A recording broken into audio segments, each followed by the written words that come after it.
ನಮಸ್ಕಾರ ಕೆಎನ್ಬಿ ಸ್ಪೆಷಲ್ಗೆ ಸ್ವಾಗತ. ನಾನು ಅಖಿಲೇಶ್ ದಬ್ಬೇಕಟ್ಟೆ. ಸಂಕ್ರಾಂತಿಯ ಕನಸು ಕಾಣ್ತಿದ್ದಂತಹ ಡಿಸಿಎಂ ಡಿಕೆ ಶಿವಕುಮಾರ್ ಅವರಿಗೆ ಕೊಂಚ ನಿರಾಸೆಯಾದಂತೆ ಕಾಣ್ತಾ ಇದೆ.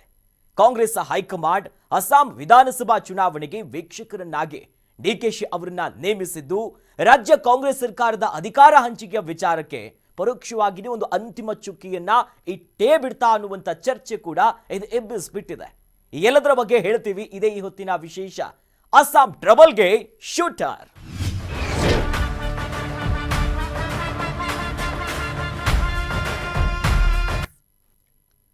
ಅಸ್ಸಾಂನಲ್ಲಿ ಕಳೆದ ಕೆಲವು ವರ್ಷಗಳಿಂದ ಕಾಂಗ್ರೆಸ್ ಕಳಪೆ ಪ್ರದರ್ಶನವನ್ನ ನೀಡುತ್ತಾನೆ ಇದೆ. ಕಾಂಗ್ರೆಸ್ನಿಂದ ವಲಸೆ ಬಂದ ಹೇಮಂತ್ ಬಿಸ್ವಾ ಶರ್ಮಾ ಅಲ್ಲಿನ ಹಾಲಿ ಮುಖ್ಯಮಂತ್ರಿ ಈಗ ಕಾಂಗ್ರೆಸ್ ಪಕ್ಷಕ್ಕೆ ಚಾಲೆಂಜ್ ಮಾಡ್ತಿದ್ದಾರೆ. ಇನ್ನು ಬಾಗ್ಲಾದಿಂದ ಬಂದಂತ ವಲಸಿಗರ ಸಮಸ್ಯೆ ಅಸ್ಸಾಂನಲ್ಲಿ ಕೂಡ ಇದೆ. ಇಷ್ಟೆಲ್ಲ ಟ್ರಬಲ್ ಇರುವಂತಹ ಅಸ್ಸಾಂ ಚುನಾವಣೆಗೆ ಡಿಕೆಶಿ ಅವರನ್ನ ನೇಮಿಸಿರುವಂತಹ ಹೈಕಮಾಂಡ್ ನಿಲುವಿನ ಹಿಂದೆ ಅದರ ಮರ್ಮಗಳು ಏನಿರಬಹುದು? ಪ್ರಿಯಾಂಕಾ ಅಸ್ಸಾಮಲ್ಲಾದರೂ ಕೂಡ ಯಶಸ್ವಿ ಆಗ್ತಾರಾ? ಈ ಎಲ್ಲದರ ಕುರಿತು ಇಂಟ್ರೆಸ್ಟಿಂಗ್ ಸ್ಟೋರಿ ಇಲ್ಲಿದೆ ನೋಡಿ.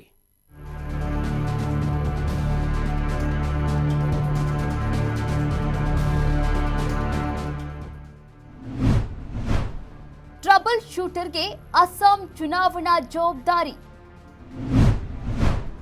ನಾಯಕತ್ವದ ಗೊಂದಲಕ್ಕೆ ತೆರೆ ಎಳೆಯಿತ ಹೈಕಮಾಂಡ್. ಈ ವರ್ಷ ನಡೆಯಲಿರುವ ಪಂಚ ರಾಜ್ಯಗಳ ಚುನಾವಣೆಯ ರಾಜಕೀಯ ಪ್ರಚಾರಗಳ ಮೇಲ್ವಿಚಾರಣೆಗೆ ಮೊನ್ನೆಯಷ್ಟೇ ಹಿರಿಯ ನಾಯಕರನ್ನ ವೀಕ್ಷಕರಾಗಿ ಕಾಂಗ್ರೆಸ್ ನೇಮಿಸಿದೆ. ಟ್ರಬಲ್ ಶೂಟರ್ ಡಿಕೆ ಶಿವಕುಮಾರ್ ಅವರಿಗೆ ಅಸ್ಸಾಂ ವಿಧಾನಸಭಾ ಚುನಾವಣೆಯ ಜವಾಬ್ದಾರಿಯನ್ನ ಒಪ್ಪಿಸಿದೆ. ಪಕ್ಷದ ಹೈಕಮಾಂಡ್ ನಿರ್ಧಾರಕ್ಕೆ ಡಿಕೆ ಶಿವಕುಮಾರ್ ಅವರು ತಲೆಬಾಗಿದ್ದರೂ ಒಳಗೊಳಗೆ ಸಣ್ಣ ಬೇಸರ ಅವರಲ್ಲಿ ಇದ್ದೇ ಇದೆ. ಅರಸು ಅವರ ದಾಖಲೆ ಮುರಿದ ಬಳಿಕವಾದರೂ ಮುಖ್ಯಮಂತ್ರಿ ಪಟ್ಟ ತಮಗೆ ಒಲಿಯಬಹುದು ಎಂದು ಕಾದಿದ್ದ ಡಿಕೆ ಶಿವಕುಮಾರ್ ಅವರಿಗೆ ಈ ಜವಾಬ್ದಾರಿ ನಿರಾಸೆಯಾಗಿದೆ ಎಂಬಂತೆ ಕಾಣಿಸುತ್ತಿದೆ.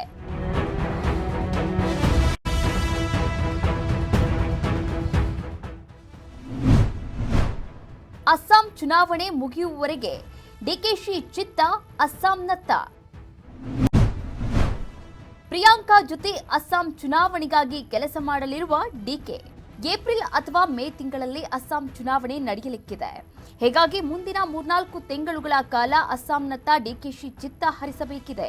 ಅಸ್ಸಾಂನ ಕಾಂಗ್ರೆಸ್ನ ಸ್ಕ್ರೀನಿಂಗ್ ಸಮಿತಿಗೆ ಎಐಸಿಸಿ ಕಾರ್ಯದರ್ಶಿ, ವಯನಾಡು ಲೋಕಸಭಾ ಕ್ಷೇತ್ರದ ಸಂಸದರು ಆಗಿರುವ ಪ್ರಿಯಾಂಕಾ ಗಾಂಧಿ ವಾದ್ರಾ ಅಧ್ಯಕ್ಷಿಯಾಗಿರಲಿದ್ದಾರೆ. ಡಿಕೆ ಶಿವಕುಮಾರ್ ಪ್ರಿಯಾಂಕಾ ಅವರೊಂದಿಗೆ ಕೈಜೋಡಿಸಿ ಚುನಾವಣಾ ಮೇಲುಸ್ತುವಾರಿ ನೋಡಿಕೊಳ್ಳಬೇಕಿದೆ. ಪಕ್ಷಕ್ಕಾಗಿ ಬೇರೆ ಬೇರೆ ಸಂದರ್ಭಗಳಲ್ಲಿ ಆಧಾರವಾಗಿ ನಿಂತಿದ್ದ ಕನಕಪುರ ಬಂಡೆ ಅಸ್ಸಾಂನಲ್ಲಿ ಕಾಂಗ್ರೆಸ್ ಅಧಿಕಾರವನ್ನ ಮರುಸ್ಥಾಪಿಸುವಲ್ಲಿ ಏನೆಲ್ಲ ರಾಜತಂತ್ರವನ್ನ ಪ್ರಿಯಾಂಕಾ ಜೊತೆ ಸೇರಿ ಮಾಡ್ತಾರೆ ಎನ್ನುವುದು ಕುತೂಹಲವಾಗಿದೆ. ಇಷ್ಟು ಮಾತ್ರವಲ್ಲದೆ ಅಸ್ಸಾಂನ ಹಾಲಿ ಸಿಎಂ ಹೇಮಂತ್ ಬಿಸ್ವಾ ಶರ್ಮಾ ಕಾಂಗ್ರೆಸ್ನ ಮಾಜಿ ನಾಯಕನ ವಿರುದ್ಧ ಗುಟುರು ಹಾಕಿ ಕರ್ನಾಟಕದಲ್ಲಿ ಆಗದ ಕ್ರಾಂತಿಯನ್ನು ಅಸ್ಸಾಂನಲ್ಲಿ ಡಿಕೆ ಮಾಡುತ್ತಾರಾ ಎನ್ನುವ ನಿರೀಕ್ಷೆ ಹುಟ್ಟಿದೆ.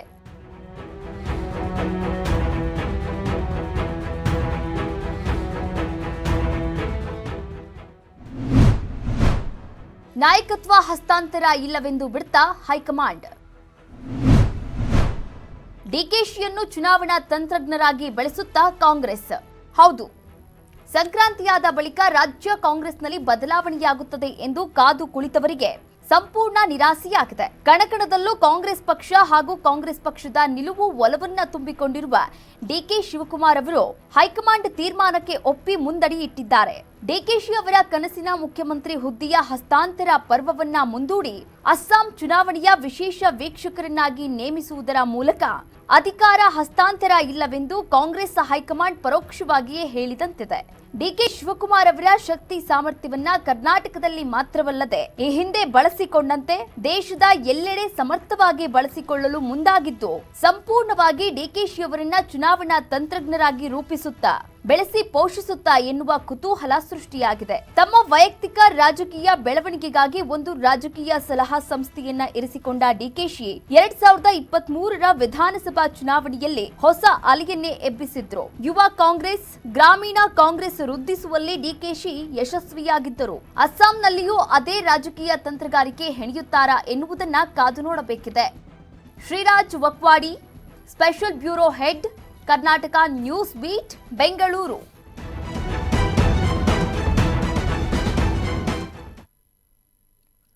ಅಸ್ಸಾಮಿನ ಚುನಾವಣೆಗೆ ಈಗಾಗಲೇ ಸಕಲ ಸಿದ್ಧತೆಯನ್ನ ಮಾಡಿಕೊಳ್ಳಲಾಗ್ತಿದೆ.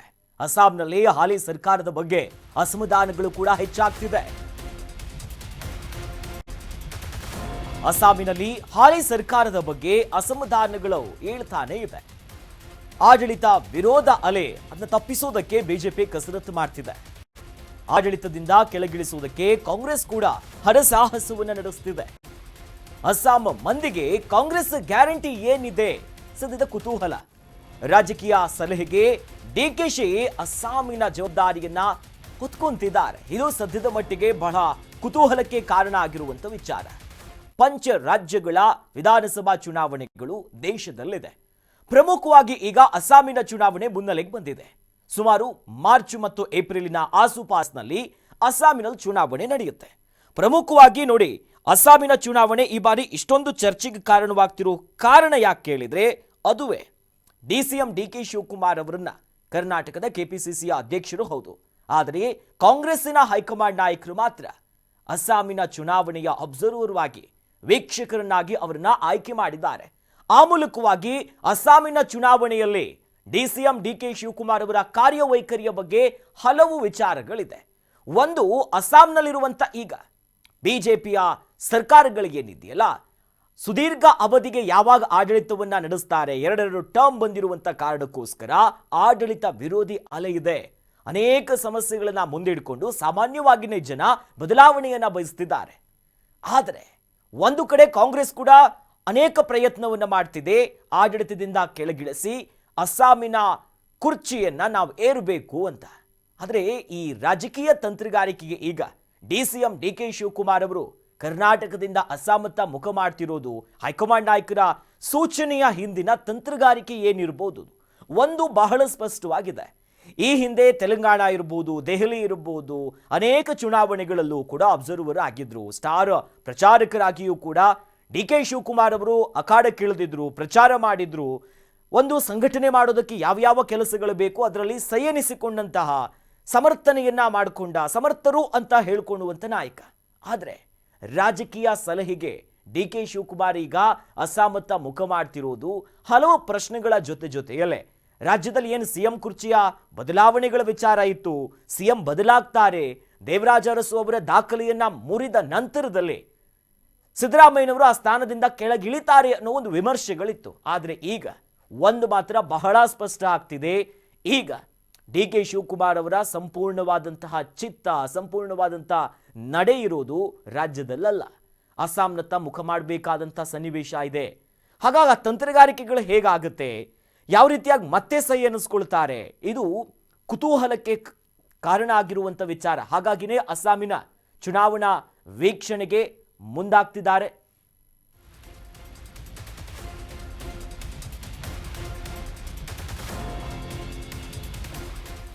ಡಿಕೆಶಿ ಮುಂದಿದೆ ಅಸ್ಸಾಂ ಗೆಲ್ಲುವಂತ ಸವಾಲಿದೆ. ಸ್ಕ್ರೀನಿಂಗ್ ಸಮಿತಿಯ ಅಧ್ಯಕ್ಷೆಯಾಗಿ ಪ್ರಿಯಾಂಕಾ ಗಾಂಧಿ ಅವರಿದ್ದಾರೆ. ಜೂನಿಯರ್ ಇಂದಿರಾ ಅಡಿಯಲ್ಲೇ ಡಿಕೆಶಿ ಕೆಲಸ ಮಾಡಬೇಕು. ಅಸ್ಸಾಂ ರಾಜ್ಯದಲ್ಲೂ ಕೂಡ ಗೆಲ್ಲುವ ಸಂಖ್ಯೆಯನ್ನ ಡಿಕೆ ಶಿವಕುಮಾರ್ ಅವರು ಹೇಳ್ತಾರಾ?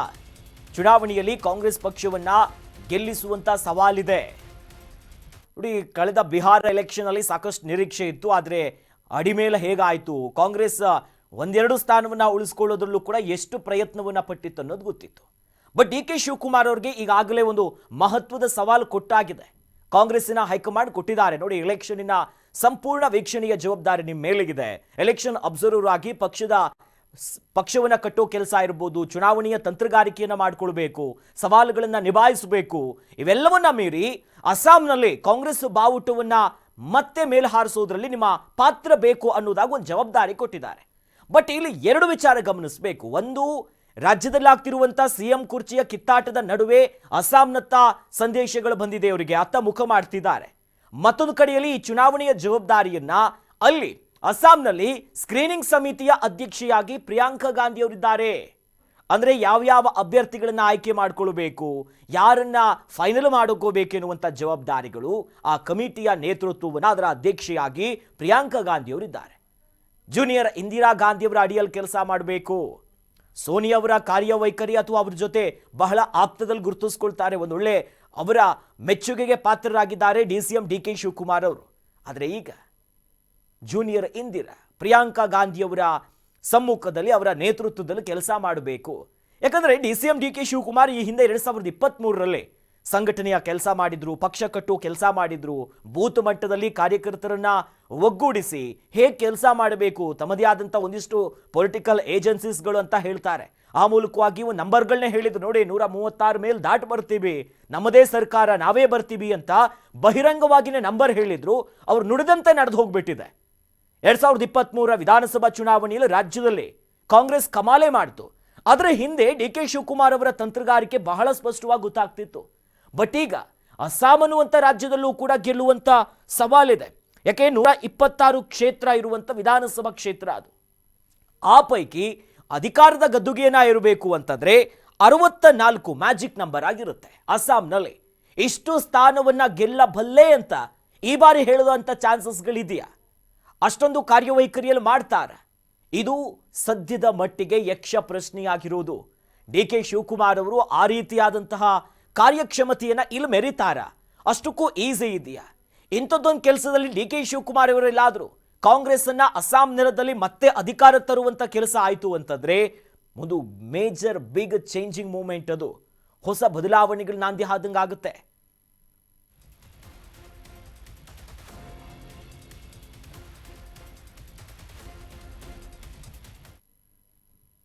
ಇಷ್ಟೆಲ್ಲ ಸವಾಲುಗಳು ಸದ್ಯ DK ಶಿವಕುಮಾರ್ ಅವರ ಮುಂದೆ ಇದೆ. ಹಾಗಾಗಿ ಅಸ್ಸಾಂ ಸವಾಲನ್ನ ಗೆದ್ದು ಬಿಡ್ತಾರಾ ಟ್ರಬಲ್ ಶೂಟರ್? ಅಸ್ಸಾಂನಲ್ಲಿರುವಂತಹ ಸವಾಲುಗಳನ್ನ ಟ್ರಬಲ್ ಶೂಟರ್ ಗೆಲ್ತಾರಾ? DKಗೆ ಸಾಧ್ಯನ? ಅಸ್ಸಾಂ ಸವಾಲು ಗೆದ್ರೆ ಮುಖ್ಯಮಂತ್ರಿ ಪಟ್ಟ ಸಿಕ್ಕಿಬಿಡುತ್ತಾ? DKಶಿ ಮುಂದಿದೆ ಅಸ್ಸಾಂನ ಸವಾಲಿನ ಬೆಟ್ಟ. ಬಾಂಗ್ಲಾ ಅಕ್ರಮ ವಲಸಿಗರ ಸಂಖ್ಯೆ ಹೆಚ್ಚಿದೆ, ಬುಡಕಟ್ಟು ಸಮಸ್ಯೆಗಳಿದೆ, ನಿರುದ್ಯೋಗ ಸಮಸ್ಯೆಯನ್ನ ಹೋಗಲಾಡಿಸುತ್ತಾ ಕಾಂಗ್ರೆಸ್? ಇದು ಸದ್ಯದ ಮಟ್ಟಿಗಿರುವಂಥದ್ದು. ನಾವಾಗಲೇ ಎಕ್ಸ್ಪ್ಲೇನ್ ಮಾಡ್ತಾ ಇದ್ವಿ, DK ಶಿವಕುಮಾರ್ ಅವರಿಗೆ ಹೈಕಮಾಂಡ್ ನಾಯಕರು ಒಂದು ಜವಾಬ್ದಾರಿ ಕೊಟ್ಟಿದ್ದಾರೆ, ಆ ಜವಾಬ್ದಾರಿಗೆ ಬದ್ಧ ಆಗೇಬೇಕು. ಈ ವಿಚಾರ ಬರ್ತಿದ್ದಂತೆ ನಿನ್ನೆನೆ ಪ್ರತಿಕ್ರಿಯೆ ಕೂಡ ಕೊಟ್ಟಿದ್ರು. ಹೈಕಮಾಂಡ್ ನಾಯಕರು ಹೇಳಿದ್ದಾರೆ, ನನ್ನ ಕೆಲಸ ನಾವು ಮಾಡ್ತೀವಿ, ಈ ಹಿಂದೆಯೂ ಕೂಡ ಸಮರ್ಥವಾಗಿ ನಾವು ನಿಭಾಯಿಸಿದ್ದೀವಿ ಅಂತ. ಬಟ್ ಅಸ್ಸಾಂ, ಈ ಈಶಾನ್ಯ ರಾಜ್ಯಗಳ ಪರಿಸ್ಥಿತಿಗಳು ತೆಲಂಗಾಣದ ರೀತಿ ಇರಲ್ಲ, ದೆಹಲಿ ರೀತಿ ಇರಲ್ಲ, ಮಹಾರಾಷ್ಟ್ರದ ರೀತಿ ಇರಲ್ಲ. ಅಲ್ಲಿನ ಚಿತ್ರಣವೇ ಸಂಪೂರ್ಣ ವಿಭಿನ್ನ ಆಗಿರುತ್ತೆ. 126 ಕ್ಷೇತ್ರಗಳಿರುವಂಥ ಮತಕ್ಷೇತ್ರಗಳಿರುವಂಥ ಅಸ್ಸಾಂನಲ್ಲಿ ಪ್ರಮುಖವಾದಂಥ ಸವಾಲುಗಳಿದೆ. ಬಟ್ ಇಲ್ಲೊಂದು, ಅಸ್ಸಾಂನಲ್ಲಿ ನಾನು ಆಗಲೇ ಹೇಳಿದಾಗೆ ಅಧಿಕಾರಕ್ಕೆ ಎಲ್ಲಾದರೂ ಬಂದರೆ ಮುಖ್ಯಮಂತ್ರಿ ಪಟ್ಟವನ್ನು ಕಟ್ಟುತ್ತಾರಾ? ಸಂಘಟನೆ, ಆ ಪಕ್ಷವನ್ನು ಕಟ್ಟುವಂಥ ಕೆಲಸಗಳಿರ್ಬೋದು, ರಾಜಕೀಯ ತಂತ್ರಗಾರಿಕೆ, ಸ್ಟ್ರಾಟಜಿಯನ್ನು ಮಾಡ್ತಾರೆ. ಅಂದರೆ ಎಷ್ಟೇ ಟ್ರಬಲ್ಗಳಿದ್ರೂ ಕೂಡ ಅದನ್ನು ಶೂಟ್ ಮಾಡ್ತಾರೆ, ಅದಕ್ಕೆ ಬ್ರೇಕ್ ಹಾಕ್ತಾರೆ ಅಂತಾನೆ ಟ್ರಬಲ್ ಶೂಟರ್ ಅಂತ ಒಂದಿಷ್ಟು ಹೆಸರುಗಳನ್ನು ಕೊಟ್ಟಿದ್ದಾರೆ ಅವ್ರಿಗೆ. ಬಟ್ ಅವರ ಮುಂದೆ ಅನೇಕ ಸವಾಲುಗಳಿದೆ. ನೋಡಿ, ಅಸ್ಸಾಂ ಅನ್ನುವಂಥ ರಾಜ್ಯಗಳಲ್ಲಿ ನಿರುದ್ಯೋಗದ ಸಮಸ್ಯೆ ಕಾಡುತ್ತೆ. ಯಾವ ರೀತಿಯಾಗಿ ಉದ್ಯೋಗ ಖಾತ್ರಿಯನ್ನು ಕೊಡ್ತಾರೆ, ಆ ಸಮಸ್ಯೆಯನ್ನ ನೀಗಿಸೋದಕ್ಕೆ ಸಾಧ್ಯ ಇದೆಯಾ? ಅಥವಾ ಗ್ಯಾರಂಟಿ ಮಾದರಿಯ ಯೋಜನೆಗಳನ್ನ ಅಷ್ಟಕ್ಕೂ ಅಸ್ಸಾಂ ಅನ್ನುವಂಥ ಒಂದು ಪುಟ್ಟ ರಾಜ್ಯದಲ್ಲಿ ನಿರ್ವಹಣೆ ಮಾಡುವಂಥ ಚಾನ್ಸಸ್ಗಳಿದೆಯಾ? ಅಷ್ಟಕ್ಕೆ ಮಾತ್ರ ಸೀಮಿತ ಆಗಿಲ್ಲ. ಒಂದು ಇತರ ಬಾಂಗ್ಲಾದೇಶದ ಅಕ್ಕಪಕ್ಕದಲ್ಲಿ ಬರುವಂತಹ ರಾಜ್ಯಗಳು, ಈಶಾನ್ಯ ರಾಜ್ಯಗಳಲ್ಲಿ ಯಾವಾಗಲೂ ಕಾಡೋದೇ ಈ ಅಕ್ರಮವಾಗಿ ಬರುವಂಥ ವಲಸಿಗರು. ಬೇರೆ ಬೇರೆ ದೇಶದಿಂದ ಪ್ರಮುಖವಾಗಿ ಬಾಂಗ್ಲಾದೇಶದಲ್ಲಿ ಕಾಡೋದು. ಈ ಬಾಂಗ್ಲಾದ ಜನ ಅಲ್ಲಿ ಬರ್ತಾರೆ, ಅಕ್ರಮವಾಗಿ ಬಂದು ಸೇರ್ಕೊಂತಾರೆ. ಅದರ ಜೊತೆಯಲ್ಲಿ ಈ ಬುಡಕಟ್ಟು ಸಮಸ್ಯೆ ಇದೆ. ಅನೇಕ ಬುಡಕಟ್ಟು ಸಮುದಾಯಗಳಲ್ಲಿದೆ. ನಾವು ಈ ಹಿಂದೆಲ್ಲ ಗಮನಿಸಿದ್ವಿ, ನಾರ್ತ್ ಈಸ್ಟರ್ನ ಅನೇಕ ರಾಜ್ಯಗಳಲ್ಲಿ ಕುಕ್ಕಿ ಸಮುದಾಯ ಇರಬಹುದು, ಬೇರೆ ಬೇರೆ ಸಮುದಾಯಗಳ ನಡುವೆ ಸಮುದಾಯದ ಸಂಘರ್ಷಗಳೇ ಆಗಿ ಹೋಗುತ್ತೆ, ಬುಡಕಟ್ಟು ಸಮಸ್ಯೆಗಳಿದೆ. ಇದನ್ನು ನಿಭಾಯಿಸಬೇಕು. ನಮ್ಮ ರಾಜ್ಯದಲ್ಲಿ ಕೆಲ ಸಮುದಾಯಗಳ ಜಾತಿ ಗಣತಿಯಲ್ಲಿ ಕಿತ್ತಾಡ್ಕೊಂತಾರೆ ಬಿಟ್ರೆ ಬುಡಕಟ್ಟು ಸಮುದಾಯ ಇರ್ಬೋದು, ಸಮುದಾಯಗಳ ಕಿತ್ತಾಟಗಳಿರಲ್ಲ. ಆದರೆ ಅಸ್ಸಾಂ ಅನ್ನುವಂಥ ರಾಜ್ಯದಲ್ಲಿ DCM DK ಶಿವಕುಮಾರ್ ಅವರು ಸಮರ್ಥವಾಗಿ ಅದನ್ನು ನಿಭಾಯಿಸಬಲ್ಲರ? ಒಂದು ವೇಳೆ ಈ ಸವಾಲುಗಳನ್ನು ಮೆಟ್ಟಿ ನಿಂತು ಅಧಿಕಾರಕ್ಕೆಲ್ಲಾದರೂ ಕಾಂಗ್ರೆಸ್ಸನ್ನು ತಂದಿದ್ದೇ ಆದಲ್ಲಿ, ಅಂದರೆ ಅನೇಕ ಅಲಯನ್ಸ್ ಕೂಡ ಮಾಡಿಕೊಂಡಿದ್ದಾರೆ. ಕಾಂಗ್ರೆಸ್ ಜೊತೆಯಲ್ಲಿ CPI ಇದೆ, ಜೊತೆಯಲ್ಲಿ ಅನಾಮ ಸಾಹಿತ್ಯ ಪರಿಷತ್ ಅನ್ನುವಂಥ ಪಕ್ಷಗಳಿರ್ಬೋದು, ಕಮ್ಯುನಿಸ್ಟ್ ಪಕ್ಷಗಳ ಜೊತೆ ಬೇರೆ ಜೊತೆ ಕೂಡ ವಿಲೀನರಾಗಿದ್ದಾರೆ. ಇನ್ನೊಂದು ಅಪ್ಡೇಟ್ ಇದೆ ನೋಡಿ, ಮೊದಲ ಬಾರಿಗೆ DKಶಿಗೆ ಈಶಾನ್ಯ ರಾಜ್ಯದ ಚುನಾವಣಾ ಜವಾಬ್ದಾರಿ ಕೊಡ್ತಾ ಇರೋದು. ಮಹಾರಾಷ್ಟ್ರ, ಗೋವಾ, ತೆಲಂಗಾಣದಲ್ಲಿ ಈ ಹಿಂದೆ ಮಿಶ್ರ ಫಲ ಸಿಕ್ಕಿತ್ತು. ಅಸ್ಸಾಂನಲ್ಲಿಯೂ ಕೂಡ ಸ್ಥಳೀಯ ಮಟ್ಟದಲ್ಲಿ ಪಕ್ಷ ಕಟ್ಟುವಂತ ಸವಾಲಿದೆ. ಉತ್ತರ ಪ್ರದೇಶದಲ್ಲಿ ಸೋತಿದ್ದಂತಹ ಪ್ರಿಯಾಂಕಾ ಗಾಂಧಿ ಅವರು ಅಸ್ಸಾಂ ರಾಜಕೀಯದಲ್ಲಿ ಯಶಸ್ವಿ ಆಗ್ಬಿಡ್ತಾರಾ? ಈ ಹಿಂದೆ ಜವಾಬ್ದಾರಿ ಕೊಡಲಾಗಿತ್ತು. ನೋಡಿ, ಮೊದಲ ಬಾರಿಗೆ ಈಶಾನ್ಯ ರಾಜ್ಯದ ಚುನಾವಣೆಗೆ ಜವಾಬ್ದಾರಿ ಕೊಡ್ತಿರೋದು. ನಿನ್ನೆ DCM DK ಶಿವಕುಮಾರ್ ಅವರ ಜೊತೆಯಲ್ಲಿ KJ ಜಾರ್ಜ್ ಅವ್ರಿಗೂ ಕೂಡ ಕೇರಳದ ಚುನಾವಣೆಯ ವೀಕ್ಷಕರನ್ನಾಗಿ ಅವರು ನೇಮಕ ಮಾಡ್ತಾರೆ. KJ ಜಾರ್ಜ್ ಅವರಿಗೆ ಕೇರಳ ಜವಾಬ್ದಾರಿ ಕೊಡ್ತಾರೆ. DK ಶಿವಕುಮಾರ್ ಅವರಿಗೆ ಅಸ್ಸಾಮಿನ ರಾಜ್ಯದ ಅಬ್ಸರ್ವರ್ ಆದಂಥ ಒಂದು ಹೊಣೆ ಕೊಡ್ತಾರೆ. ಪಕ್ಷ ಕಟ್ಟಬೇಕು, ಕೆಲಸ ಮಾಡಬೇಕು, ನಾವು ಅಧಿಕಾರಕ್ಕೆ ಬರಬೇಕು ಅಂತ. ಬಟ್ ಬೇರೆ ರಾಜ್ಯಗಳ ರೀತಿಯಾಗಿಲ್ಲ. ಈ ಹಿಂದೆ ಕೂಡ ಇಂಥದ್ದೇ ಜವಾಬ್ದಾರಿಗಳು ಕೊಟ್ಟಿದ್ರು. ಮಹಾರಾಷ್ಟ್ರದ ಚುನಾವಣೆ ಇರ್ಬೋದು, ಗೋವಾ ಚುನಾವಣೆ ಇರ್ಬೋದು, ತೆಲಂಗಾಣದಲ್ಲಂತೂ ಕಮಾಲೆ ಮಾಡಿದ್ರು. ಬಟ್ ಒಂದು ಮಿಕ್ಸ್ಡ್ ರಿಸಲ್ಟ್ಗಳಿತ್ತು. ಪೂರಾ ಗೆದ್ದು ಬಿಟ್ರ ಇಲ್ಲ. ಕೆಲ ರಾಜ್ಯದಲ್ಲಿ ಈ ಹಿಂದಿನ ಚುನಾವಣೆಗಿಂತ ಒಂದು ಸ್ವಲ್ಪ ನಂಬರ್ಸ್ಗಳು ಜಾಸ್ತಿ ಆಗಿತ್ತು. ಕೆಲ ಚುನಾವಣೆಯಲ್ಲಿ ಹೀನಾಯ ಸೋಲುಗಳನ್ನು ಕಂಡಿದ್ರು ಕೂಡ ಮಿಶ್ರ ಫಲಗಳಿತ್ತು. ಆದರೆ ಅಸ್ಸಾಂನಲ್ಲಿ ಕೂಡ ಸ್ಥಳೀಯ ಮಟ್ಟದಲ್ಲಿ ಪಕ್ಷ ಕಟ್ಟುವಂಥ ಚಾಲೆಂಜ್ ಇದೆ, ಅಲಯನ್ಸ್ಗಳಿದೆ. ಇಂಡಿಯಾ ಜೊತೆನೂ ಕೂಡ ಅನೇಕ ಪಕ್ಷಗಳಿದೆ. ಪ್ರಮುಖವಾಗಿ ಈ ಅಸೋಂ ಗಾನ ಪರಿಷತ್ ಇರ್ಬೋದು, ಯುನೈಟೆಡ್ ಪೀಪಲ್ ಪಾರ್ಟಿ ಇರ್ಬೋದು, ಹೀಗೆ ಅನೇಕ ಪಕ್ಷಗಳಲ್ಲೂ ಕೂಡ ಇದೆ. NDA ಭಾಗವಾಗಿ BJP ಜೊತೆ ಕೈ ಜೋಡಿಸ್ಕೊಂಡಿರುವಂಥ ಕೆಲ ಪಕ್ಷಗಳಾದರೆ ಅಲ್ಲಿನ ಪ್ರಾದೇಶಿಕ ಪಕ್ಷಗಳು ಕೂಡ ಕಾಂಗ್ರೆಸ್ ಜೊತೆ ಕೈ ಜೋಡಿಸ್ಕೊಂಡಿದೆ. ಅವರ ಅಲಯನ್ಸ್ ಅಲ್ಲಿ ಗುರುತಿಸ್ಕೊಳ್ತಾರೆ. ಹಾಗಾಗಿ ಪಕ್ಷ ಕಟ್ಟಬೇಕು. ಬೂತ ಹಂತದಿಂದಲೇ ಅವರ ಸಮಸ್ಯೆಗಳನ್ನು ಆಲಿಸಿ ಪಕ್ಷವನ್ನು ಕಟ್ಟಿ ಸಂಘಟನೆಗಳನ್ನು ಮಾಡಿ ಸೈ ಅನ್ನಿಸ್ಕೊಳ್ಬೇಕು. ನಾನು ಆಗಲೇ ಹೇಳಿದಾಗೆ ಸ್ಕ್ರೀನಿಂಗ್ ಕಮಿಟಿಯ ಅಧ್ಯಕ್ಷೆಯಾಗಿ ಈ ಬಾರಿ ಪ್ರಿಯಾಂಕಾ ಗಾಂಧಿ ಅವರಿದ್ದಾರೆ. ಬಟ್ ಕಳೆದ ಬಾರಿ ಗಮನಿಸೋದಾದ್ರೆ ಉತ್ತರ ಪ್ರದೇಶದಲ್ಲಿ ಅವರಿಗೆ ಗೆಲುವು ಸಿಕ್ಕಿರಲಿಲ್ಲ. ಕೆಲಸ ಮಾಡಿದ್ರು, ಜೊತೆಗೂಡಿದ್ರು, ಆದರೆ ಉತ್ತರ ಪ್ರದೇಶದಲ್ಲಿ ಕಮಾಲ್ ಮಾಡೋದಕ್ಕೆ ಸಾಧ್ಯವಾಗಿರಲಿಲ್ಲ. ಬಟ್ ಈಗ ಒಂದು ಪ್ರಿಯಾಂಕಾ ಗಾಂಧಿಯವರು ಕಾಂಗ್ರೆಸ್ಸಿನ ಮಹತ್ವದ ಸ್ಥಾನಗಳು ಅವ್ರ ಜೊತೆ ಇದ್ರೂ ಕೂಡ ರಾಜಕೀಯವಾಗಿ ತಮ್ಮ ಪ್ರಭಾವ ಏನು, ಸಮರ್ಥವಾಗಿ ಮುಂದೆ ಕಾಂಗ್ರೆಸ್ ಪಕ್ಷವನ್ನ ಮುನ್ನಡೆಸೋದಕ್ಕೆ ಸಮರ್ಥರಿದ್ದಾರಾ? ಈಗಾಗಲೇ ಜೂನಿಯರ್ ಇಂದಿರಾ ಅನ್ನುವಂಥ ಪಟ್ಟವನ್ನ ಕೂಡ ಪಕ್ಷದ ನಾಯಕರು ಕೊಟ್ಟು ಬಿಟ್ಟಿದ್ದಾರೆ. ಅದರಂತೆ ಕಾರ್ಯಗಳನ್ನು ಕೂಡ ಮಾಡ್ತಿದ್ದಾರೆ. ವಾಯನಾಡಿನ ಬೈ ಎಲೆಕ್ಷನ್ಗಳನ್ನು ನೋಡಿದ್ವಿ. ಬಟ್ ಈಗ ಅಸ್ಸಾಂ ರಾಜಕೀಯದಲ್ಲಿ ಇವರು ಯಶಸ್ವಿ ಆಗ್ತಾರಾ? ಮತ್ತೊಂದು ಅಪ್ಡೇಟ್ ಇದೆ ನೋಡಿ. ಕಾರ್ಪೊರೇಟರ್ ಸಂಸ್ಥೆಗಳಿಗೆ ಬುಡಕಟ್ಟು ಸಮುದಾಯಗಳ ಭೂಮಿ ಇರಬಹುದು, ಬುಡಕಟ್ಟು ಸಮುದಾಯಗಳನ್ನ ಎದುರು ಹಾಕಿಕೊಂಡಿದೆ ಸರ್ಕಾರ. ರಾಜ್ಯಾದ್ಯಂತ ಪ್ರತಿಭಟನೆಯನ್ನ ಬುಡಕಟ್ಟು ಸಮುದಾಯದ ಜನ ಮಾಡ್ತಿದ್ದಾರೆ. ಸ್ಥಳೀಯ ಬುಡಕಟ್ಟು ಸಮುದಾಯಗಳ ಹಕ್ಕು ಸಂಸ್ಕೃತಿಗಳ ದುರ್ಬಲ ಆಗ್ತಿದೆ. ಆಡಳಿತ ರೂಢ ಬಿಜೆಪಿಯನ್ನ ಗುರಿಯಾಗಿಸಿಕೊಂಡು ಅನೇಕ ಹೋರಾಟಗಳು ನಡೀತಾ ಇದೆ. ತಿರಪ್ಪು ಬುಡಕಟ್ಟು ಪ್ರದೇಶದಲ್ಲಿ ಕಾರ್ಪೊರೇಟ್ ಸಂಸ್ಥೆಗಳಿಗೆ ಭೂಮಿ ಕೊಡಲಾಗಿದೆ. ನೋಡಿ, ಈ ಈಶಾನ್ಯ ರಾಜ್ಯಗಳಲ್ಲಿ ಅನೇಕ ಆದಂಥ ಸಂವಿಧಾನಬದ್ಧವಾಗಿಯೇ ಕೆಲ ಆರ್ಟಿಕಲ್ಗಳನ್ನು ಅವ್ರಿಗೆ ಕೊಡುವಂಥ ಕೆಲಸಗಳಾಗಿತ್ತು. ನಾವು ಹಿಂದೆ ಸ್ಪೆಷಲ್ ಸ್ಟೇಟಸ್ಗಳನ್ನು ಜಮ್ಮು ಕಾಶ್ಮೀರಕ್ಕೆ ಏನು ಕೊಟ್ಟಿದ್ರು, ನಂತರದಲ್ಲಿ ಅದನ್ನ ತೆಗೆದುಹಾಕುವಂಥ ಕೆಲಸ ಏನಾಗಿತ್ತಲ್ಲ, ಈ ಬುಡಕಟ್ಟು ಸಮುದಾಯಗಳು ಹೆಚ್ಚಿರುವಂಥ ರಾಜ್ಯಗಳಲ್ಲಿ ಅಲ್ಲೇ ರೀತಿಯಾದಂಥ ಬೇರೆ ಬೇರೆ ಕಾನೂನುಗಳಿದೆ. ಬುಡಕಟ್ಟು ಸಮುದಾಯಗಳು ಅತಿ ಹೆಚ್ಚಿನ ಸಂಖ್ಯೆಯಲ್ಲಿರೋದು, ಅವರ ಮತಗಳೇ ಇಲ್ಲಿ ನಿರ್ಣಾಯಕ ಆಗಿರುತ್ತೆ. ಬಟ್ ಈ ಬಾರಿ ಕಾಂಟ್ರವರ್ಸಿ ಏನಪ್ಪಾ ಅಂತಂದ್ರೆ, ಬಿಜೆಪಿ ಅವಧಿಯ ಸಂದರ್ಭದಲ್ಲಿ ಸಾಮಾನ್ಯವಾಗಿ ಒಂದು 2 ಟರ್ಮ್ ಲಾಂಗ್ ಆಗಿ ಬಂದ್ರೆ ಅಲ್ಲಿ ಆಡಳಿತ ವಿರೋಧಿ ಅಲೆಗಳು ಸಾಮಾನ್ಯವಾಗಿ ಬರುತ್ತೆ. ಅಂಥದ್ದೇ ಒಂದು ಸನ್ನಿವೇಶ ಸದ್ಯ ಅಸ್ಸಾಮಿನ ರಾಜಕೀಯದಲ್ಲೂ ಇದೆ. ಬಟ್ ಇಲ್ಲಿ ಕಾರ್ಪೊರೇಟ್ ಸಂಸ್ಥೆಗಳಿಗೆ, ಬೇರೆ ಬೇರೆ ಪ್ರೈವೇಟ್ ಕಂಪನಿಗಳಿಗೆ ಬುಡಕಟ್ಟು ಸಮುದಾಯದ ಭೂಮಿಯನ್ನ ಕೊಟ್ಟಿದ್ದಾರೆ. ಹಾಗಾಗಿ ಅನ್ನುವಂಥ ಒಂದು ಆರೋಪ ಇದರಿಂದ ಬುಡಕಟ್ಟು ಸಮುದಾಯಗಳನ್ನ ಸರ್ಕಾರ ಎದುರು ಹಾಕೊಂಡಿದೆ. ಹಾಗಾಗಿ ಬುಡಕಟ್ಟು ಸಮುದಾಯ ಈಗಾಗಲೇ ಇಡೀ ಅಸ್ಸಾಂನಾದ್ಯಂತ ಸಮುದಾಯ ಹೋರಾಟ ಮಾಡಿತ್ತು. ನಮ್ಮ ಸಮುದಾಯದ ಸಂಸ್ಕೃತಿ ದುರ್ಬಲ ಆಗ್ತಿದೆ ಅನ್ನೋದಿತ್ತು. ಹಾಗಾಗಿ ಇವೆಲ್ಲವನ್ನ ಹೇಗೆ ಸಮರ್ಥನೆ ಮಾಡಿಕೊಂಡು ಮುಂದೆ ನಡೆಸ್ತಾರೆ ಅನ್ನೋ ಚಾಲೆಂಜಿಂಗ್ ಆಗಿದೆ.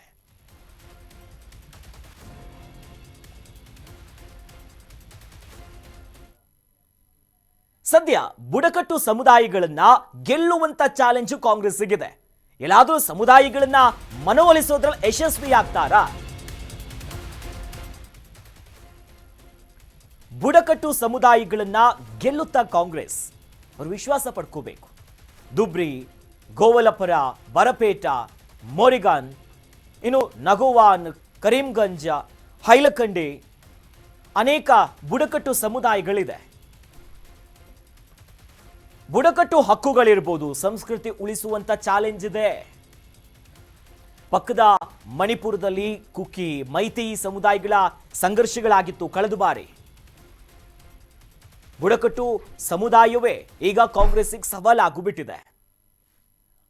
ನೋಡಿ, ಈ ಬುಡಕಟ್ಟು ಸಮುದಾಯಗಳನ್ನ ಮನವೊಲಿಸಿ ಅವರ ಸಮಸ್ಯೆಗಳನ್ನ ಆಲಿಸಿ ಅದಕ್ಕೆ ಪರಿಹಾರವನ್ನ ಕೊಟ್ಟು ಅವರ ವಿಶ್ವಾಸವನ್ನ ಪಡೆದುಕೊಂಡು ಅದು ಮತವಾಗಿ ಕನ್ವರ್ಟ್ ಮಾಡಿಕೊಳ್ಳುವಂತ ಜವಾಬ್ದಾರಿ ಕಾಂಗ್ರೆಸ್ ಮಟ್ಟಿಗಿದೆ.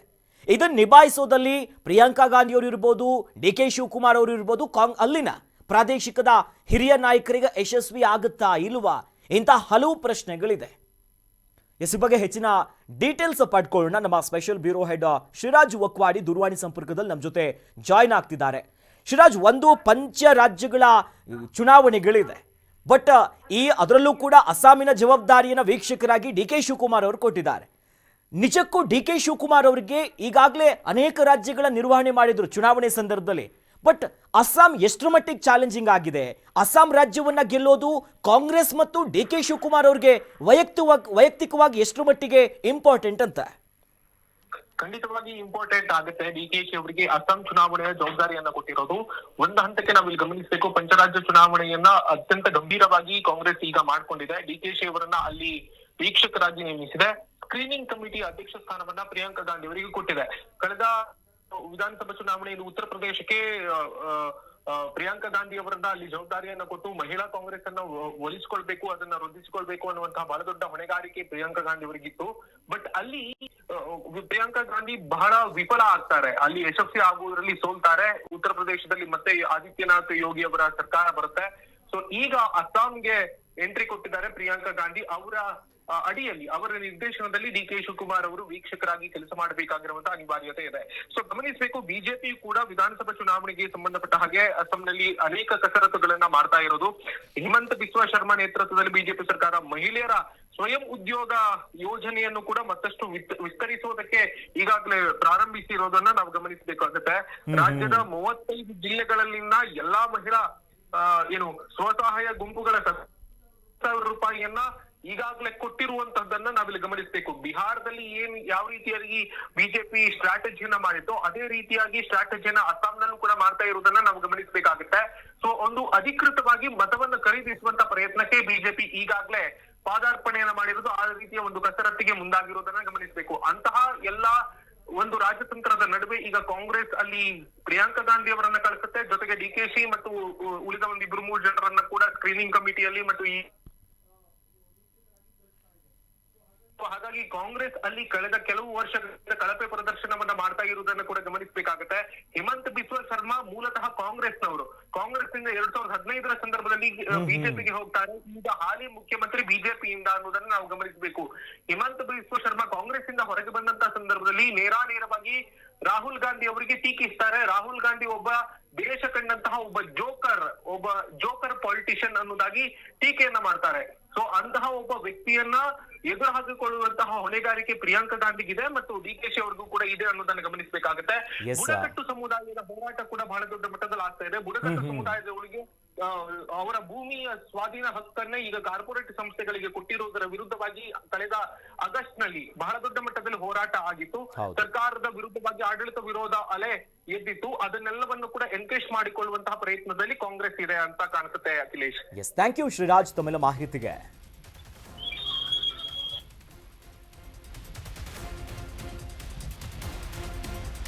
ಮತ್ತೊಂದು ಅಪ್ಡೇಟ್ ಇದೆ, ಗಮನಿಸ್ತಾ ಹೋಗೋಣ. ರಾಜ್ಯ ನಾಯಕತ್ವ ಚರ್ಚೆಗೆ ಸಂಪೂರ್ಣ ಚುಕ್ಕಿಯನ್ನ ಇಟ್ಟುಬಿಟ್ರ ಡಿಕೆಶಿ ಕನಸು 2028ಕ್ಕೆ ಪೋಸ್ಟ್ಪೋನ್ ಆಯ್ತಾ? ಸಿದ್ದು ದಿಲ್ಖುಷ್, ಡಿಕೆಶಿ ಅಸಮಾಧಾನವನ್ನ ಹೊರಗಾಕ್ತಾರಾ? ನಾಯಕತ್ವದ ಸಂಘರ್ಷಕ್ಕೆ ಹೈಕಮಾಂಡ್ ಸೂತ್ರ ಇದೇನಾ? ನೋಡಿ, ರಾಜ್ಯದಲ್ಲಿ ಸಿಎಂ ಬದಲಾವಣೆ ಆಗ್ತಾರೆ, ಅರಸೋವರ ದಾಖಲೆಯನ್ನ ಮುರಿದ ನಂತರದಲ್ಲಿ ಚೇಂಜ್ ಆಗುತ್ತೆ ಅನ್ನೋದಿತ್ತು. ನಂತರದಲ್ಲಿ ಬಜೆಟ್ ಅಧಿವೇಶನಕ್ಕೆ ಸಿದ್ದರಾಮಯ್ಯನವರು ಎಲ್ಲ ರೆಡಿ ಮಾಡ್ಕೊಂತಿದ್ದಾರೆ. ಹಾಗಾಗಿ ಬಜೆಟ್ ಅಧಿವೇಶನವರೆಗೂ ಕೂಡ ಬದಲಾವಣೆಗಳಿಲ್ಲ ಅನ್ನೋದು ಸ್ಪಷ್ಟವಾಗಿತ್ತು.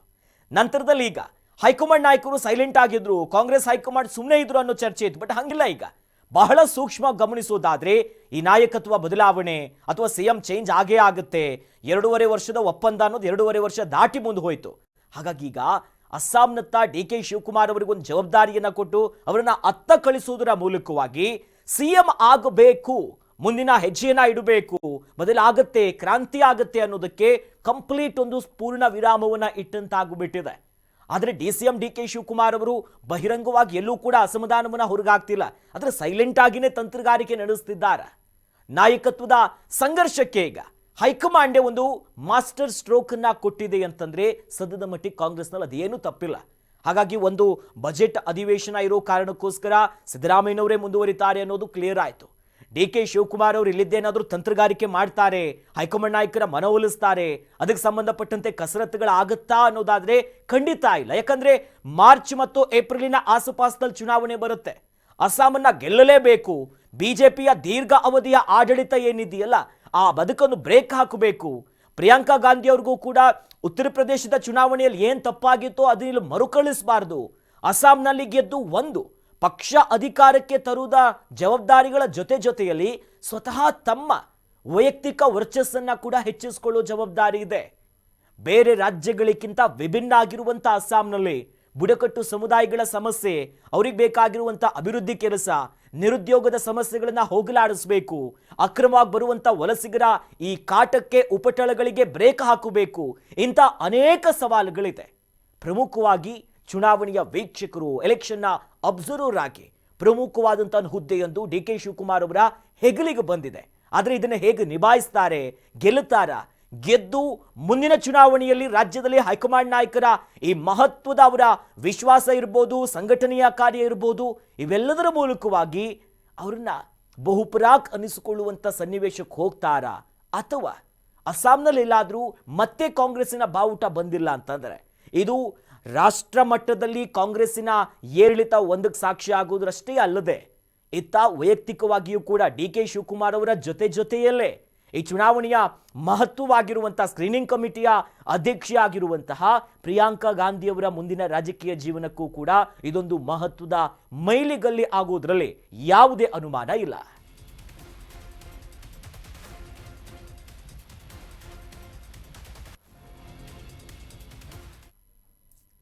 ನೋಡಿದ್ರಲ್ಲ ವೀಕ್ಷಕರೇ, ಇನ್ನೇನು ಕೆಲವು ತಿಂಗಳಿನಲ್ಲಿ ಅಸ್ಸಾಮಿನ ಚುನಾವಣೆ ಬರುತ್ತೆ. ಒಟ್ನಲ್ಲಿ ಡಿ.ಕೆ. ಶಿವಕುಮಾರ್ ಅವರೀಗ ಎಲೆಕ್ಷನ್ ಅಬ್ಸರ್ವರ್ ಆಗಿದ್ದಾರೆ. ಹಾಗಾಗಿ ಈ ಅಸ್ಸಾಮಿನ ಎಲೆಕ್ಷನ್ ಅಲ್ಲಿ ಒಂದು ಬೂಸ್ಟರ್ ಡೋಸ್ ಅನ್ನ ಡಿ.ಕೆ. ಶಿವಕುಮಾರ್ ಅವರು ಕೊಟ್ಟು ಮುಂದೆ ಮುಖ್ಯಮಂತ್ರಿ ಸ್ಥಾನಕ್ಕೆ ನಾನು ಅರ್ಹ, ನಾನು ಸಮರ್ಥ, ಪಕ್ಷಕ್ಕೋಸ್ಕರ ಎಲ್ಲಾ ಕೆಲಸವನ್ನ ಮಾಡಿ ನಾನು ಸೈ ಎನಿಸಿಕೊಂಡಿದ್ದೇನೆ ಅನ್ನೋ ಸಂದೇಶವನ್ನ ಕಳಿಸ್ತಾರಾ? ಅಥವಾ ಸಿಎಂ ಕುರ್ಚಿಯ ಕಿತ್ತಾಟಕ್ಕೆ ಸೈಲೆಂಟ್ ಆಗಿನೇ ಕಾಂಗ್ರೆಸ್ಸಿನ ಹೈಕಮಾಂಡ್ ನಾಯಕರು ಮುಲಾಮನ್ನ ಹಚ್ಚಿದ್ರಾ ಅನ್ನೋದನ್ನ ಕಾದು ನೋಡಬೇಕು. ಇದಾಗಿತ್ತು ಈ ಹೊತ್ತಿನ ವಿಶೇಷ. ನೋಡ್ತಾ ಇರಿ ಕರ್ನಾಟಕ ನ್ಯೂಸ್ ಬೀಟ್. ನ್ಯಾಯ ನಮ್ಮೊಂದಿಗೆ, ನಾವು ನಿಮ್ಮೊಂದಿಗೆ.